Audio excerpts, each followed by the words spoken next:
In Florence, I once calculated that 80% of political failures could be traced not to warfare or economics, but to bedrooms.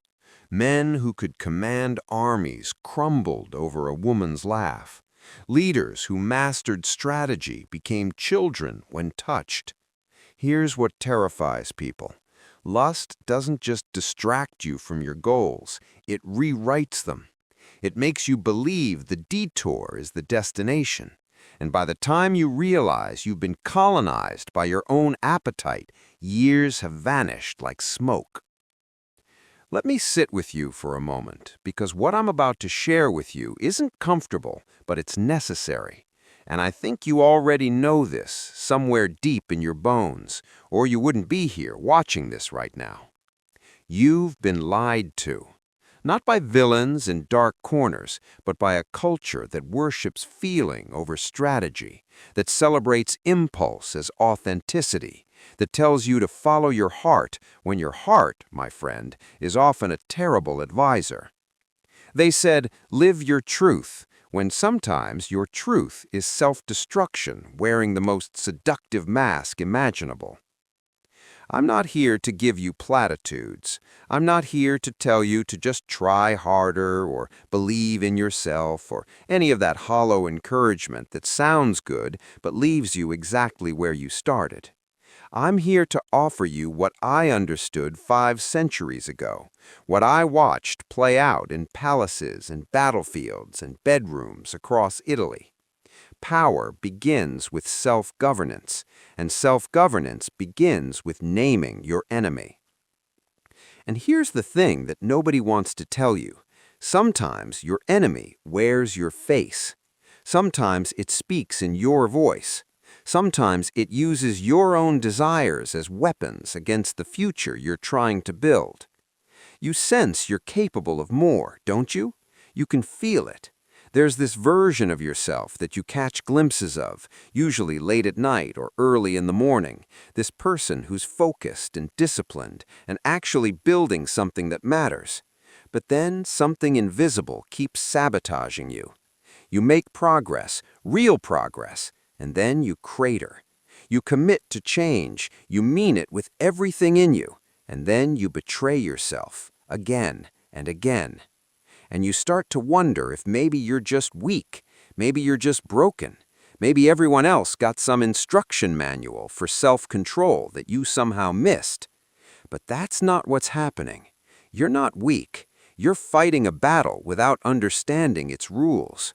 You're trying to win a game when you don't even know you're playing. Because here's the truth, and I need you to really hear this. Lust isn't about sex. I mean, it can involve sex, sure, but that's not what I'm talking about. Lust is about surrender. It's that moment when you trade long-term sovereignty for short-term sensation. It's when you absolutely know that what you're about to do will cost you, but you do it anyway, because the present moment is screaming louder than your future self can whisper. Every empire I studied fell this way. Every personal failure I witnessed began here, not with grand betrayals or dramatic defeats, but with small surrenders, with men and women who couldn't control themselves when it mattered most. And the really insidious part, the part that makes this so difficult, it doesn't feel like surrender. It feels like relief. It feels like finally giving yourself what you deserve. It feels like freedom, when it's actually the construction of your cage, one bar at a time. So let me tell you what makes this conversation different from every other piece of advice you've heard about self-control or discipline or willpower. I'm not going to tell you that desire is evil. I'm not going to suggest you become some kind of ascetic monk who denies every pleasure. That's not realistic, and it's not even desirable. What I'm going to show you is how to weaponize self-control so that discipline becomes your competitive advantage while everyone else remains enslaved to their impulses. This isn't about repression. This is about strategic redirection. because the most dangerous people in any arena, whether it's business or politics or art or relationships, aren't the ones who never feel desire. They're the ones who feel it just as strongly as everyone else, but choose differently anyway. They've learned something that most people never figure out. Most of what you call need is actually negotiation. It's your impulses trying to sell you a future you don't actually want. And once you see that, once you really understand that your own biology is constantly running sales pitches in your mind, everything changes. But before we get there, I need to tell you a story. Actually, two stories. Because abstract principles are easy to nod along with and then forget. But stories stick with us. They change how we see ourselves.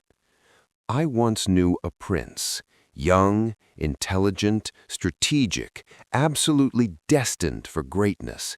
He had everything. The right family name, the right education, advisors who understood power, resources that most men only dream about. And he met a courtesan. Now this woman, she understood something profound about human nature, something that I watched destroy him in real time. She understood that the fastest way to control a man isn't through obvious manipulation. It's not through demands or ultimatums or emotional scenes. It's much simpler and much more devastating than that. You make him believe that the control was his idea. You make him think he's choosing you freely, when really you've colonized his imagination so completely that he can't think straight anymore. She never demanded anything from him. She didn't have to. She simply existed in his imagination until he rearranged his entire kingdom around her absence or presence. Do you understand what I'm saying? She became the sun in his solar system, and everything else, including his duty, his strategy, his future, all of it started orbiting around her. Within 2 years, he'd made 3 catastrophic political decisions, 3 decisions that I watched him make, that I tried to warn him about, that his other advisors tried to intervene on, and every single one of them was traceable to a night he spent distracted, a morning he spent hungover on promises she'd made, an afternoon spent obsessing instead of governing. And here's the tragedy that keeps me up at night, even now. He never saw it. To him, she was pleasure. She was the one good thing in his life of duty and pressure. She was his reward for all the hard work he was doing. Except he wasn't doing the hard work anymore. He was going through the motions while his mind was somewhere else entirely. To history, she's the reason his name means nothing. He could have been remembered. He should have been remembered. Instead, his territory was absorbed by his rivals, his family lost their position, and his name is a footnote in books that nobody reads. And before you think this is just some old story from centuries ago that has nothing to do with you, let me ask you something. Have you ever stopped to count how many hours you've lost to fantasies that led nowhere? And I'm not judging you, I'm genuinely asking, because I think if you actually sat down and calculated it, if you added up all the time spent obsessing, fantasizing, pursuing, recovering, regretting, the number would shock you.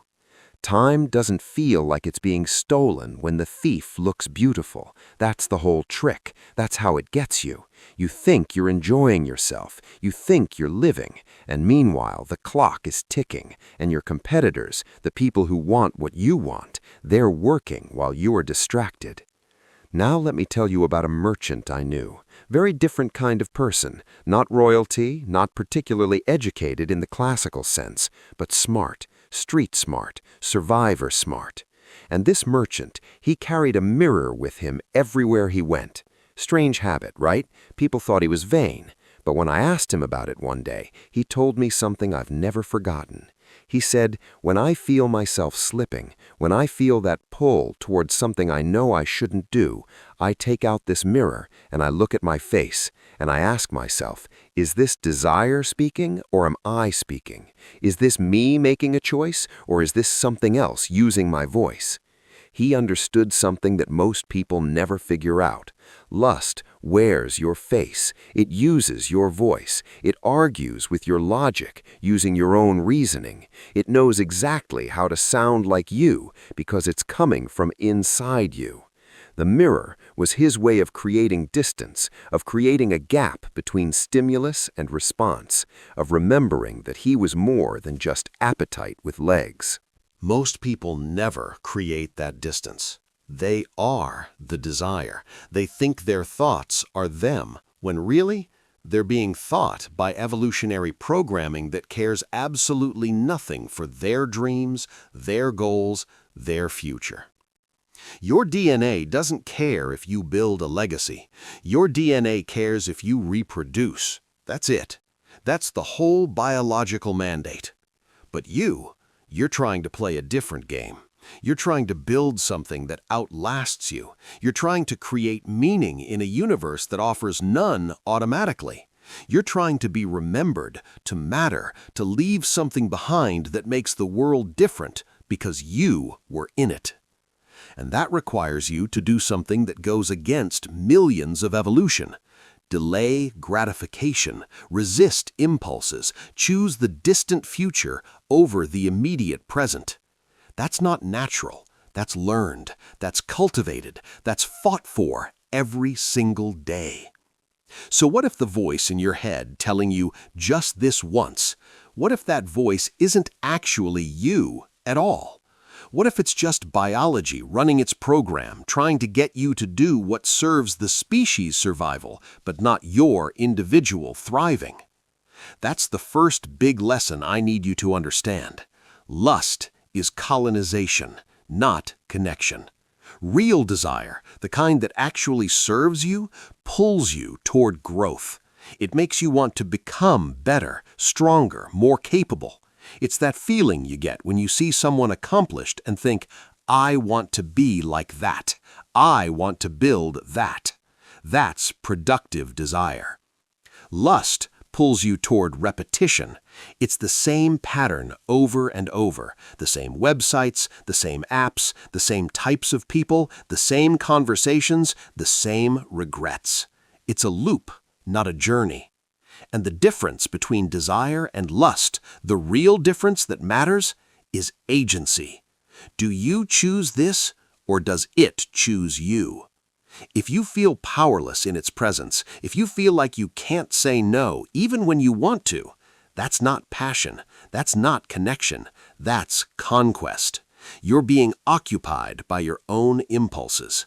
And I want you to think about that word, occupied, like a territory under foreign control, because that's exactly what's happening. Parts of you, the parts that want to build and create and become, they're being held hostage by parts of you that just want to feel good right now. Consequences be damned. There's a test I use for this. I call it the sovereignty test. And it's simple, but it's devastating in its clarity. When you feel desire, any desire, but especially the kind we're talking about, ask yourself this one question. Does this make me more powerful or more dependent?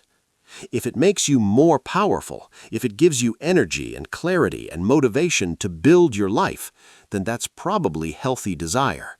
But if it makes you dependent, if you feel like you need it, if you start organizing your day around getting it, if you feel anxious or irritable when you can't have it, then you're not experiencing passion. You're negotiating with a kidnapper. And every time you give in to that dependent desire, every time you pay the ransom, you're teaching that kidnapper that you'll pay. You're training your own brain that these impulses get what they want if they just demand loudly enough. Eventually, you run out of currency. The future you wanted becomes the price you paid for presents that didn't even last. I watched this play out so many times in Florence. Powerful people, brilliant people, people who should have known better, slowly trading their sovereignty for sensations. And they always thought they could control it. They always thought they were the exception. They thought they were strong enough, disciplined enough, smart enough to play with fire without getting burned. They were all wrong. And here's the thing that I wish someone had told me when I was younger. Delayed gratification isn't punishment. That's what most people think, right? They think self-control means suffering now for some vague benefit later. They think discipline is about denying yourself pleasure. But that's completely backwards. Delayed gratification is time travel. It's investing in a future self you haven't met yet. Every time you resist, every time you say, not now, not this, you're sending resources forward in time. You're making a deposit in an account that your future self gets to withdraw from. And every time you surrender, every time you cave, you're doing the opposite. You're robbing that future version of yourself blind. You're taking out loans on a future you supposedly want to build, but those loans come due with interest. Think of it as economics, because it is economics. You have finite resources, time, energy, attention, willpower. And you're either compounding interest on those resources or accumulating debt. There's no neutral. Every choice is either an investment or an expense. And lust is expensive. It's expensive in ways that aren't obvious until later. It costs you focus. It costs you clarity. It costs you the respect of people who see through it. It costs you self-respect, which is the most valuable currency you have, because without it, nothing else matters. Your attention is your kingdom. Where you focus, you build. Where you obsess, you decay. Lust is a black hole of attention. It devours hours, energy, clarity, potential. It takes and takes and takes, and it never, ever has enough, because it can't have enough. Its nature is hunger, not satisfaction. So the question isn't whether what you're doing is morally wrong or right.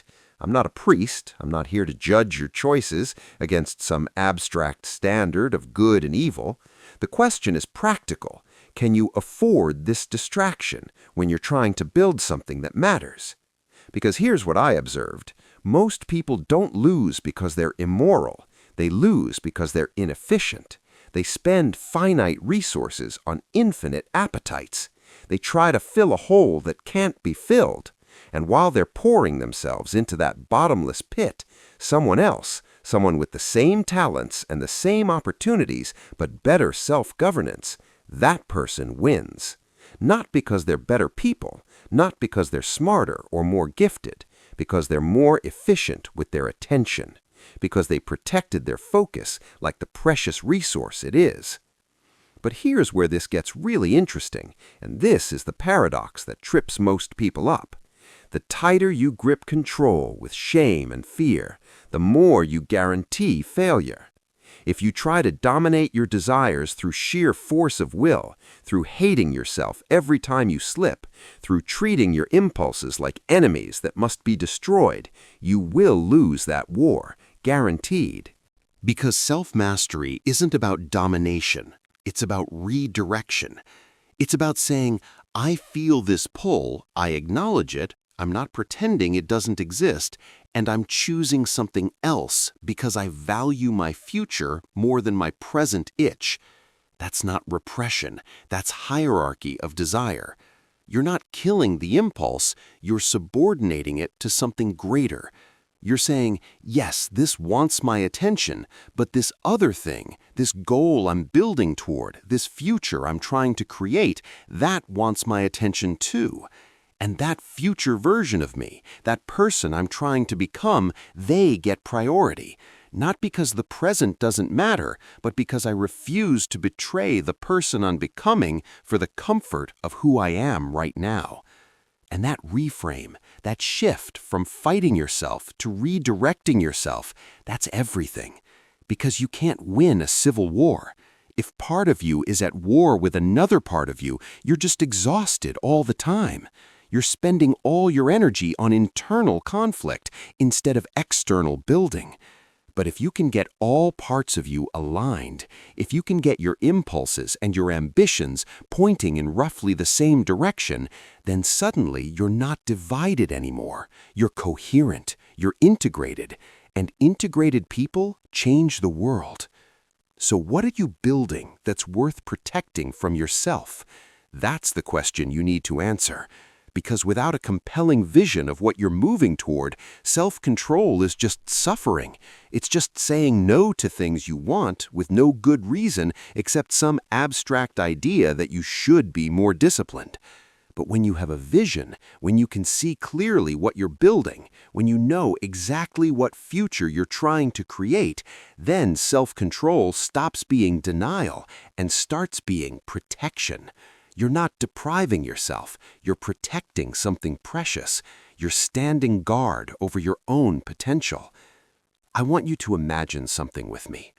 Imagine your future self, 1 year from now, 5 years from now, 10 years from now. Imagine the version of you that actually did the work, that actually stayed focused, that actually built the thing you dream about building. What does that person's life look like?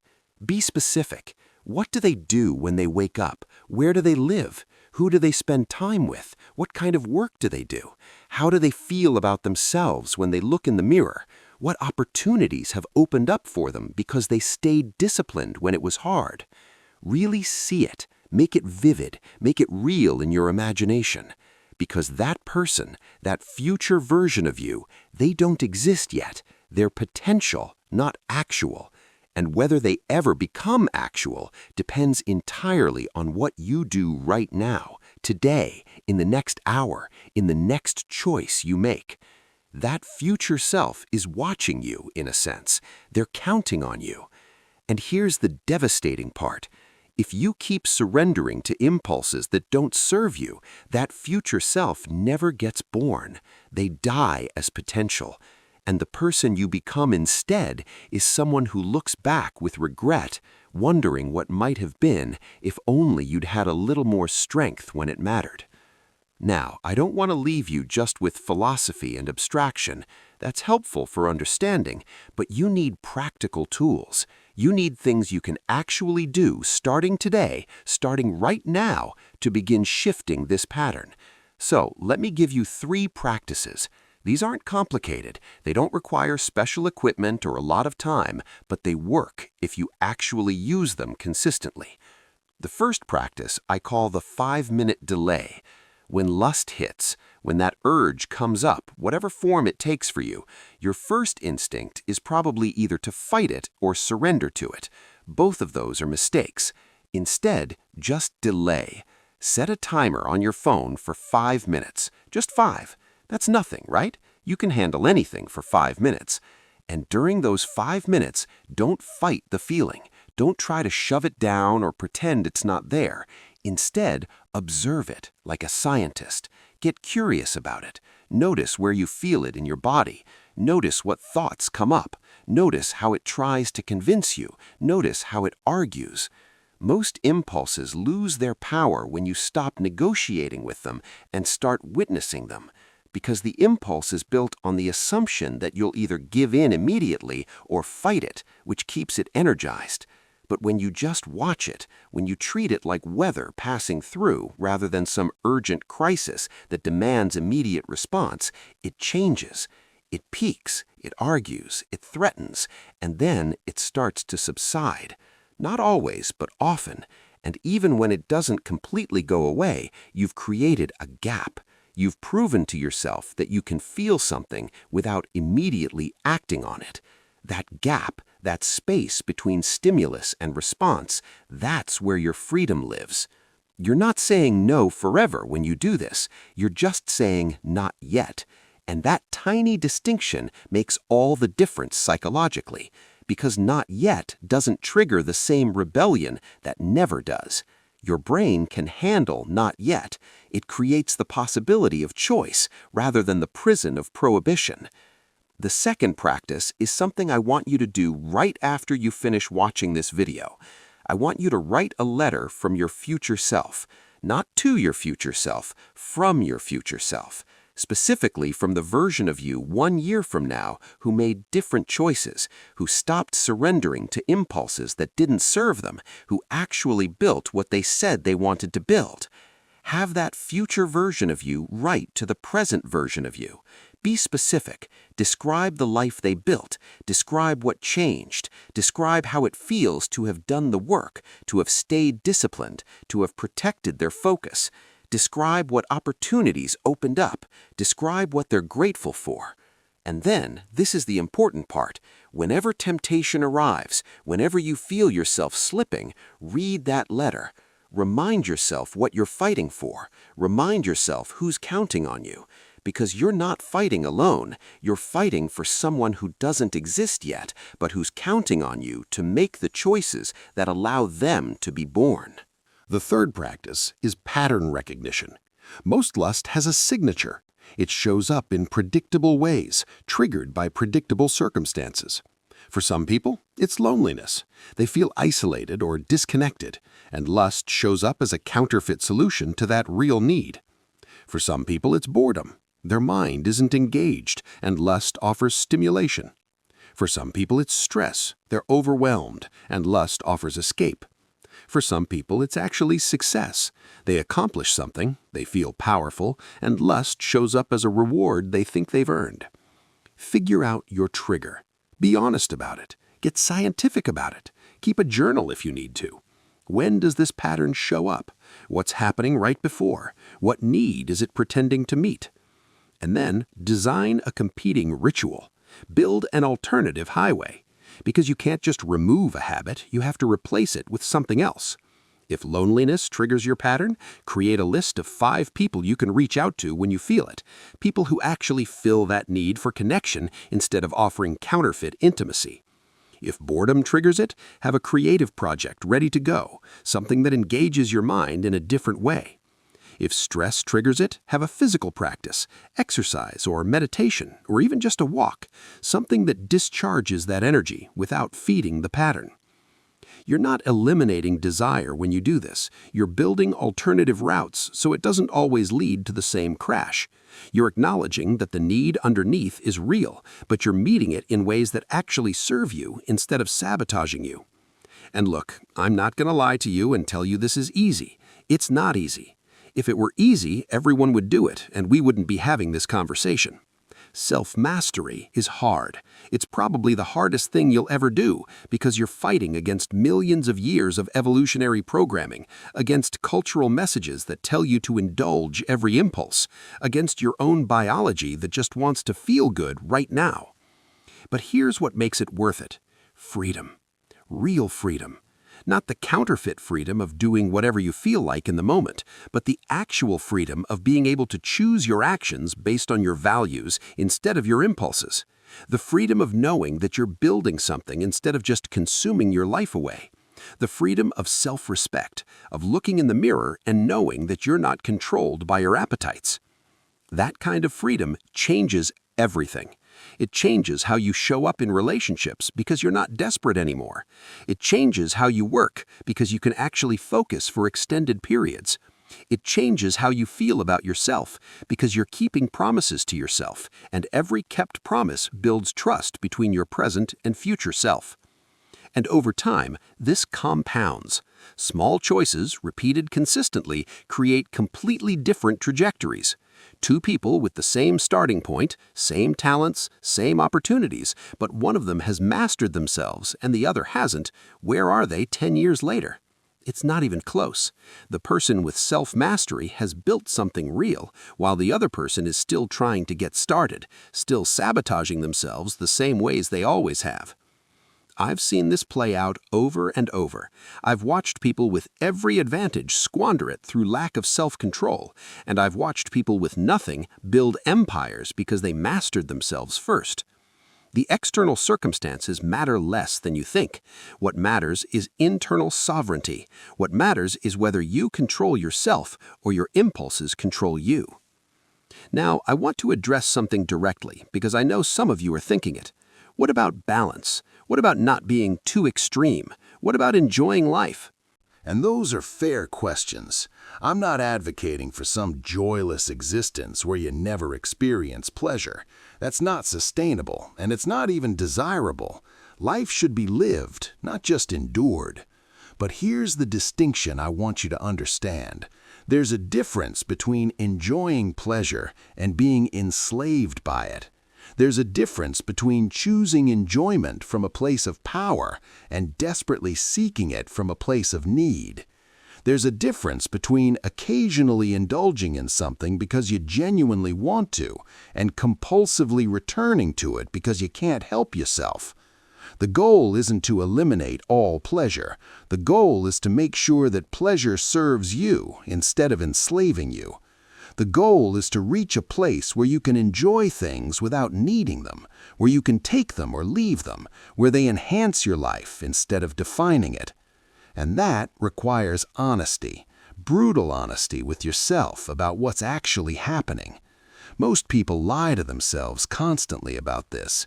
They call compulsion preference. They call addiction enjoyment. They call slavery freedom. And as long as you're lying to yourself, you can't change. So get honest. Look at your patterns. Look at what you tell yourself versus what you actually do. Look at the gap between your stated values and your revealed values. Because your revealed values, the ones shown by how you actually spend your time and attention, those are your real values. If you say you value building a business, but you spend 3 hours a day on distractions that don't serve that goal, you don't actually value building a business as much as you think you do.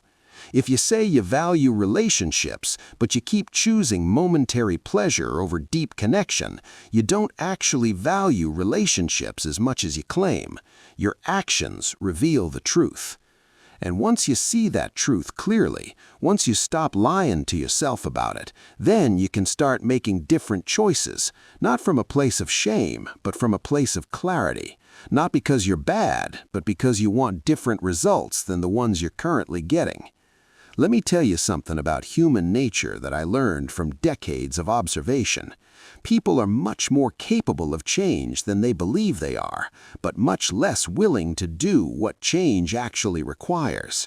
They want transformation without discomfort. They want different results from the same behaviors. They want to become someone new while staying exactly who they are. And that's just not how it works. If you want to be different, you have to do different. And doing different feels uncomfortable at first because you're going against habit, against pattern, against the gravitational pull of who you've been. But here's the secret. That discomfort is temporary.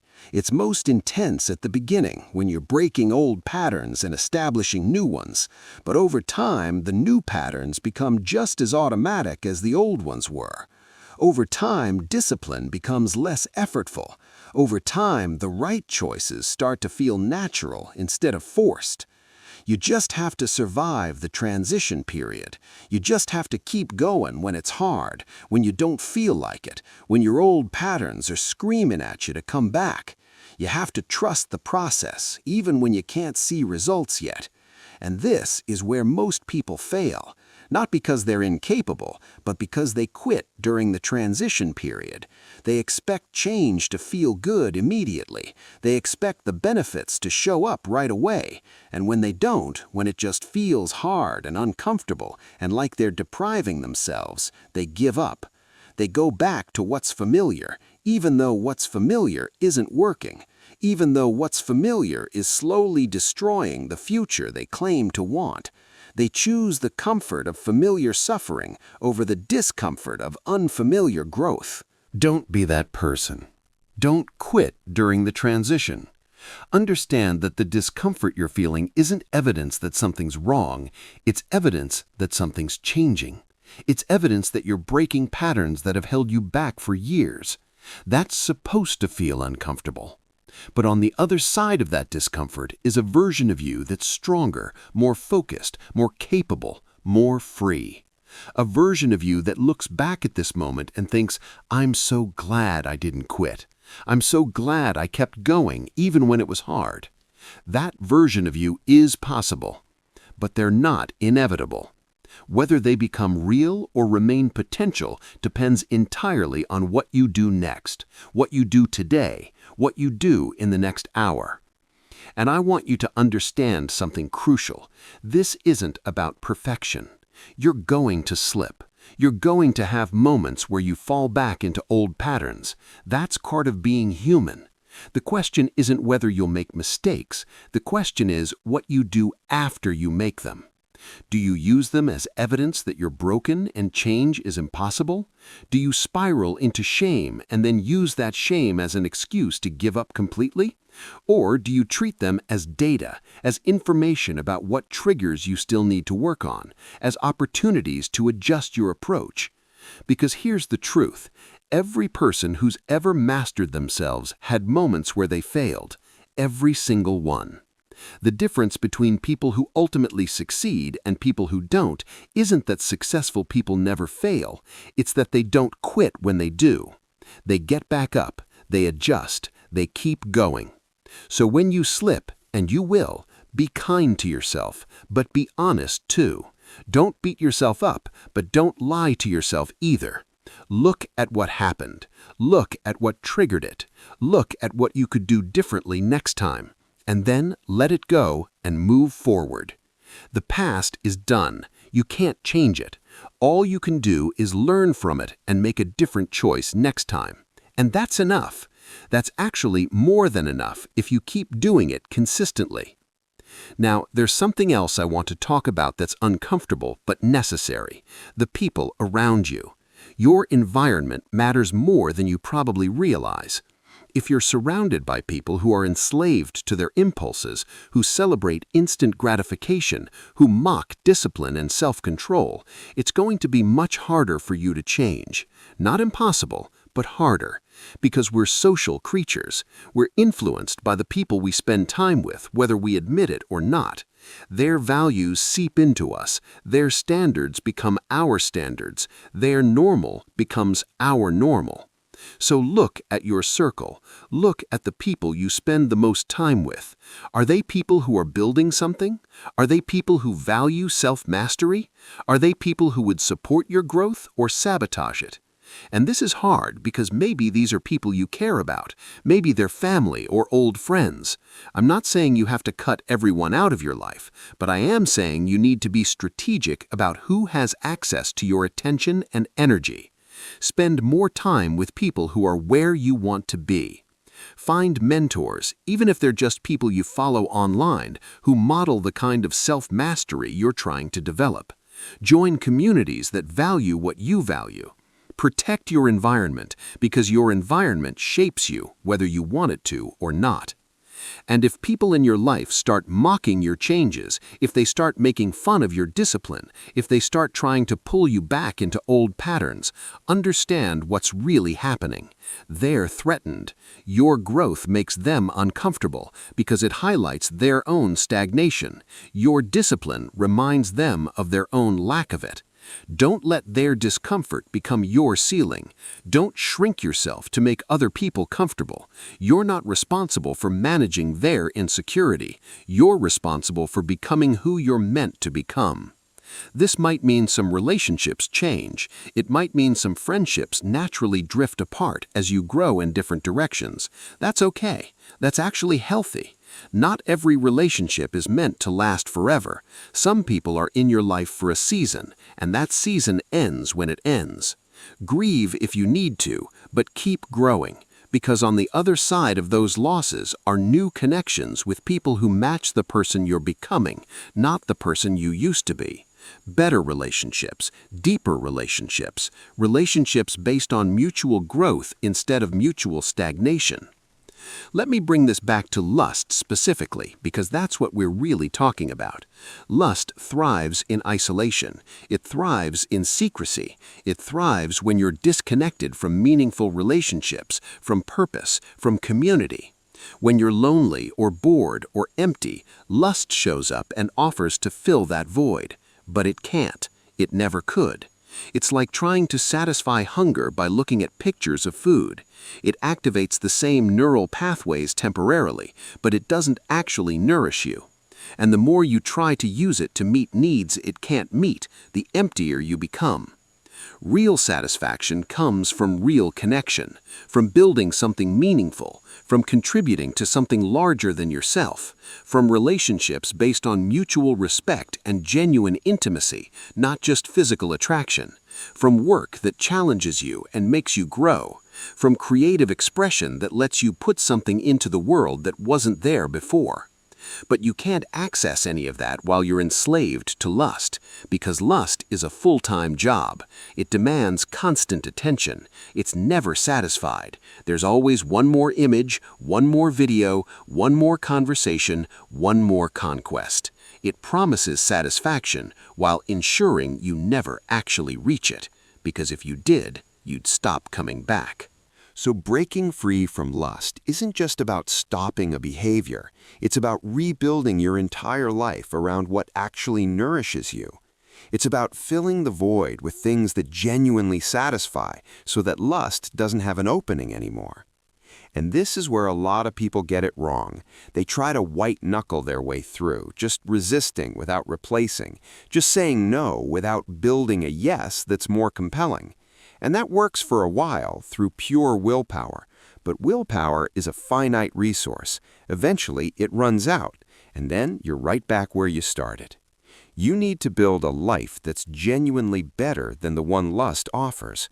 A life that's more interesting, more satisfying, more meaningful.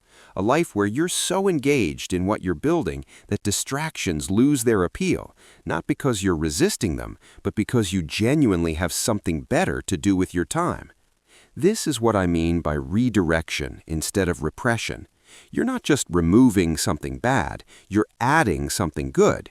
You're not just stopping a negative habit, you're building positive ones that crowd it out naturally. What does that look like practically? It means having a compelling vision for your life. It means having work that engages you. It means having relationships that fulfill you. It means having creative outlets that let you express yourself.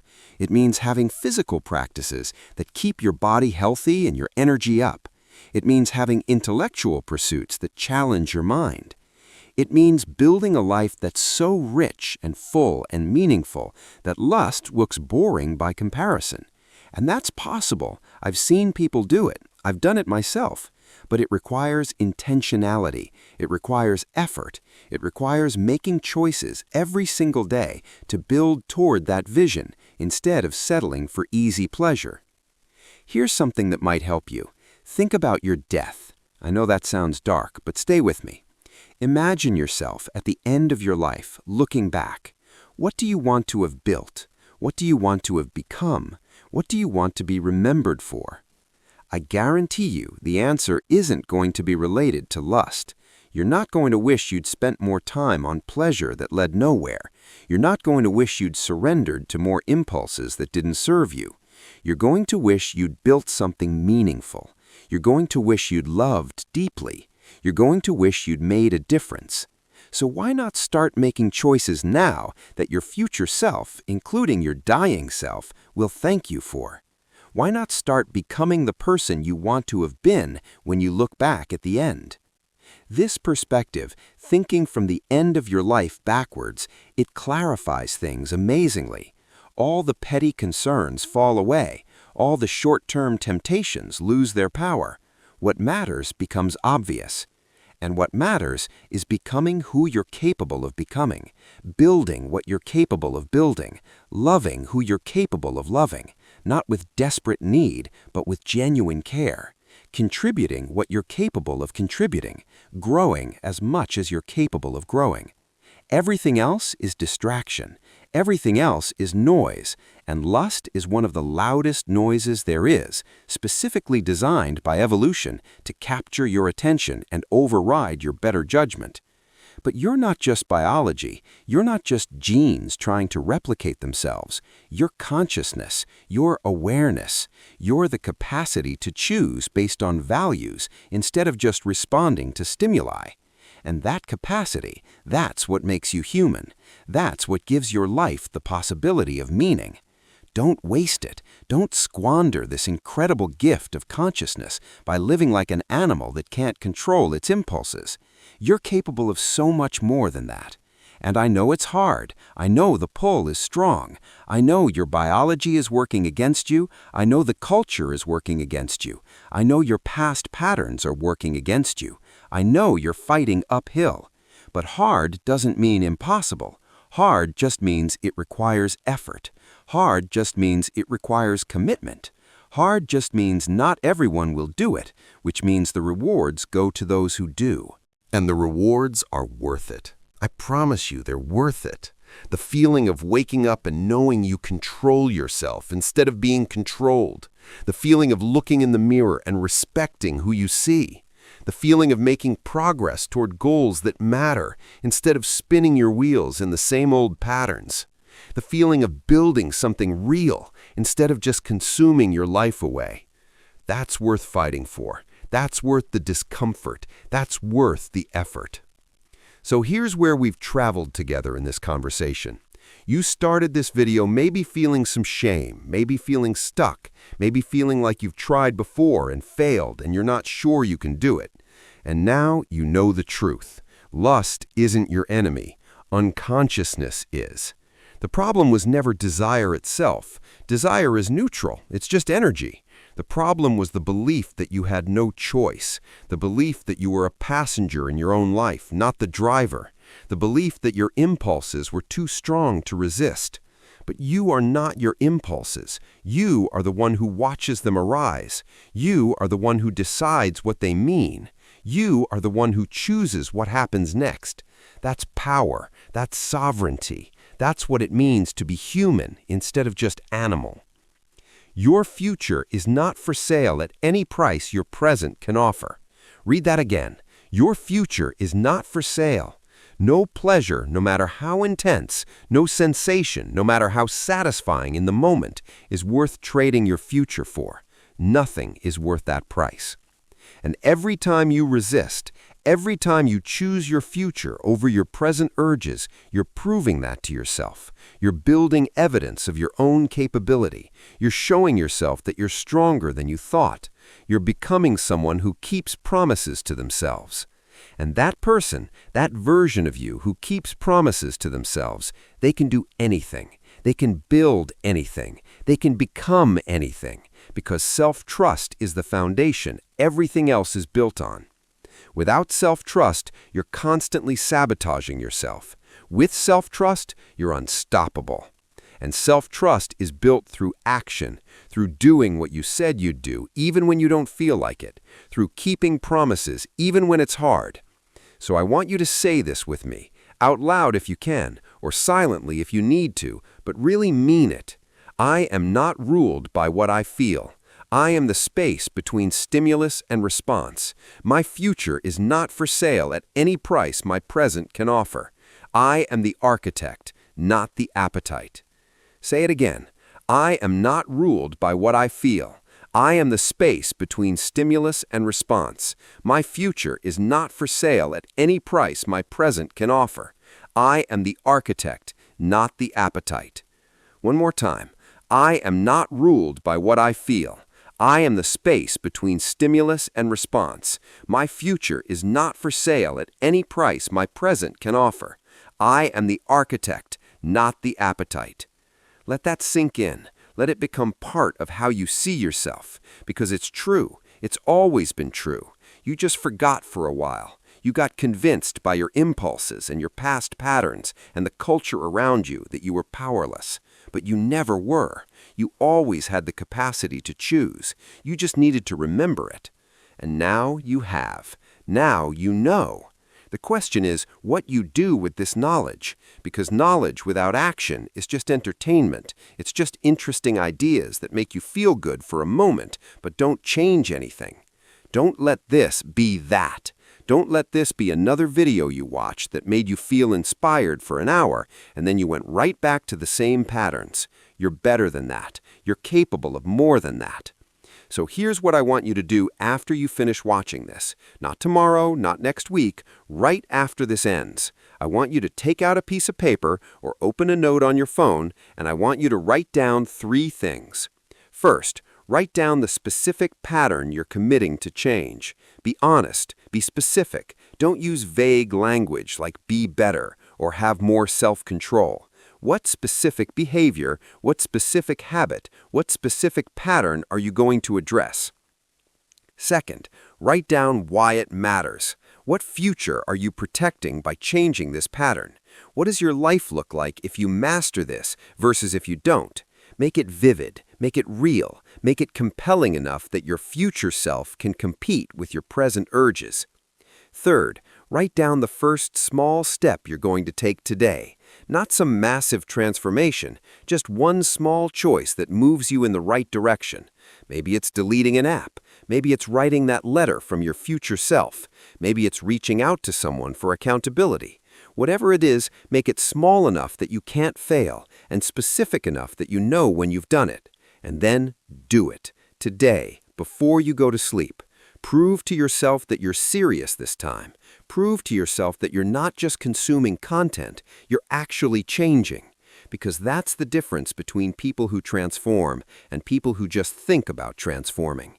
Action. Small, consistent action over time.